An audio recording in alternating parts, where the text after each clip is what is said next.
পানি লাগবে, পানি পানি পানি লাগবে। আমার মনে হচ্ছে মুগ্ধর ভাই স্নিগ্ধ যিনি আছেন, তিনার এই মুহূর্তে চট্টগ্রামে যাওয়া দরকার পানির বোতল নিয়ে, কারণ ওইখানে আবার কখন কোন ঘটনা ঘটে। অনেক ক্লান্ত এনসিপির নেতাকর্মীরা এবং বৈষম্য বিরোধী ছাত্র আন্দোলনের নেতাকর্মীরা, তারা রাজনীতিতে কিছু বিশাল রং স্টেপ নিয়ে নিচ্ছে।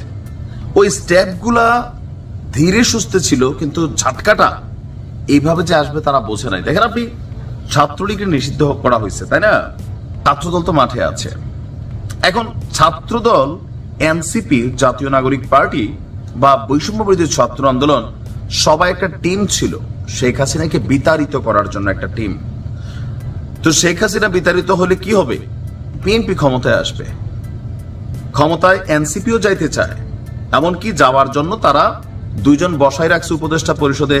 একজন হঠাৎ করে সকালবেলা ওনার ঘুম ভাঙা মনে হয়েছে তিনি এনসিপিতে জয়েন করবেন, পদত্যাগ করে চলে আসছেন। ইউনূস সাহেব আবার আলিঙ্গন টালিঙ্গন করে দিচ্ছেন। এরকম বিরল পদত্যাগ আমরা দেখলাম। তাদেরও টার্গেট কি ক্ষমতা?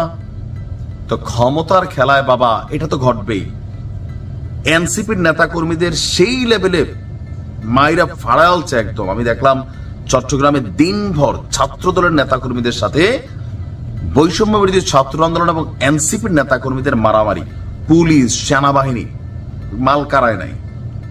কারণ কিছু কিছু জায়গা আছে, ঢাকা শহরে এনসিপির একটা বক্তব্য, লোকাল এরিয়াতে সমন্বয়ক এনসিপি, জাতীয় নাগরিক পার্টি, এগুলার ভাই ওই লেভেলে বেল নাই বিএনপির সাথে।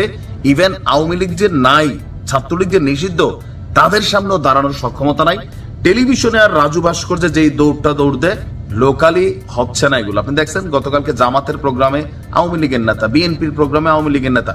অনেক লোকাল জায়গা আছে যেখানে আওয়ামী লীগ, বিএনপি, জামাত মিলামিশে আছে। এটা আপনি মাইনে রাখেন, মিলামিশে আছে। যখন আওয়ামী লীগ ক্ষমতা ছিল, বিএনপির অনেক নেতাকে শেল্টার দিছে, তাদের ব্যবসা বাণিজ্য চালানোর সুযোগ দিছে, বিনিময়ে হয়তো হালকা হাদিয়া নিছে।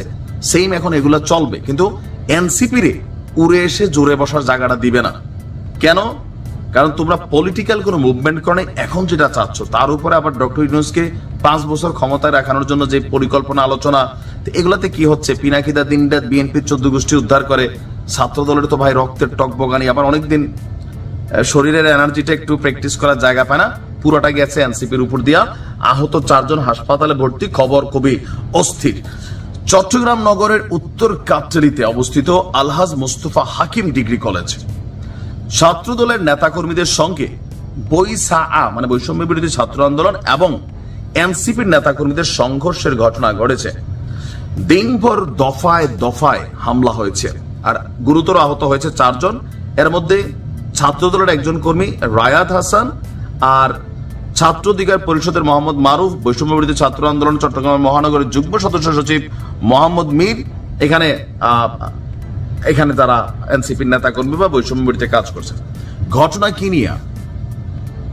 একজন নারী শিক্ষককে কলেজে আসতে নিষেধ করা এবং কলেজ পরিচালনা কমিটিতে বিএনপি নেতার চাচাকে অন্তর্ভুক্ত করার প্রতিবাদে শিক্ষার্থীদের আন্দোলনের জেরে গতকালকে সংঘর্ষ শুরু হয়। আন্দোলনের কারণটা সঠিক, এবং কি পুলিশ এবং সেনাবাহিনী পরিস্থিতি নিয়ন্ত্রণে উপস্থিত থাকলেও উত্তেজনা কমেনি। কলেজের বৈঠক কক্ষে হট্টগোল, হাতাহাতির ঘটনা।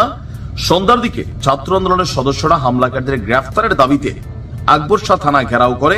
এরপর ছাত্রদল ও বিএনপির শতাধিক নেতাকর্মীও থানার সামনে অবস্থান নেয়। এখন কথায় কথায় থানা ঘেরাও করে এনসিপি অনেক জায়গায়, ছাত্রদলও কিন্তু সেখানে গিয়ে পাল্টা অবস্থান নেয়। শিক্ষার্থীদের বক্তব্য, কলেজ পরিচালনা কমিটির সদস্য চট্টগ্রাম মহানগর স্বেচ্ছাসেবক দলের সাবেক সহসভাপতি মোহাম্মদ সিরাজউদ্দিন একজন নারী শিক্ষককে ক্লাসে না আসার মৌখিক নির্দেশ দেন। এতে ক্ষুব্ধ শিক্ষার্থীরা পরীক্ষা বর্জন করে বিক্ষোভ শুরু করে। অভিযোগ রয়েছে যে এখানে বিএনপি তাদের প্রভাব খাটাচ্ছে। এটাই স্বাভাবিক ভাই, বাংলাদেশে আমরা রাজনৈতিকভাবে এই ভদ্র হইতে পারবো না। কারণ কি, আওয়ামী লীগ এতদিন ছিল কমিটি টমিটি করে, এখন বিএনপি থাকবে না, এটি থাকবে। এনসিপি যে স্বপ্ন দেখছে সেই স্বপ্নের মধ্যে তারা নিজেরাও নাই। কেন নাই? বৈষম্য বিরোধী আন্দোলন কারা? নাহিদ স্যার যে 7 গোনা 10 জন। তারপর দেখলাম যে জাতীয় নাগরিক পার্টি, তারা কারা? তারাও এরা 10 জন। এখন যে ছাত্র জনতা, এদের যে রাজনৈতিক দল হয়েছে বা এর আগে যতগুলো প্ল্যাটফর্ম হয়েছে, প্রধান সমন্বয় থেকে শুরু করে এরা, সিন্ডিকেট এইভাবেই চলে। নিজের আত্মীয় স্বজন গোষ্ঠী জ্ঞাতি বসানোটাই আমাদের রাজনৈতিক কর্মকাণ্ডের মধ্যে কানেক্টেড। এটাই আপনি যেইভাবে কথাগুলো নেন, এটাই বাংলাদেশের বাস্তবতা।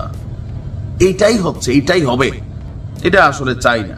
আর যারা চাই তারা নিজেরও টাকা পয়সা যেখানে পাই সেখানে আবার নাম বলি না যে ওই লোকটার নিয়ে ক্ষতি হয়। এগুলোর কারণে কি হয়েছে, মানুষের কাছে গ্রহণযোগ্যতা হারাই ফেলছে। আমি বরাবরই বলি এনসিপির নেতাকর্মীরা এখনো জিহ্বা ছোট রাখেন, যেমনে হেই হেই আঙ্গুল তোলেন, এগুলার জবাব আওয়ামী লীগ আসা লাগবে না। আপনি এই বিএনপির কাছ থেকে পাইয়া যাবেন, জামাত এবং বিএনপি আপনাদেরকে নগদ এটা দিয়ে দিবে। আওয়ামী লীগ এটা তো এই মারামারি, এই আন্দোলন, এই অবস্থা। তো আপনি দেখেন যে গতকালকে গোপালগঞ্জের সমন্বয়ক দেখলে মারতেছে, সারা বাংলাদেশে যে একটা অবস্থা তৈরি হচ্ছে, জাতীয় নাগরিক পার্টি বা সমন্বয়ক পরিচয়টা সামনে কেউ দিবে কিনা সন্দেহ আছে। এখন এদের কোনো শেল্টার নাই ডক্টর ইউনূস এবং পুলিশ ছাড়া। পুলিশ দিয়ে তো দেশ চলে না সারা দেশ। আর ডক্টর ইউনূস সব প্রকাশ্যে বক্তব্য দেওয়ার সুযোগ না, হয়তো স্বরাষ্ট্র উপদেষ্টা অ্যাকশন নেওয়ার জন্য বলবেন।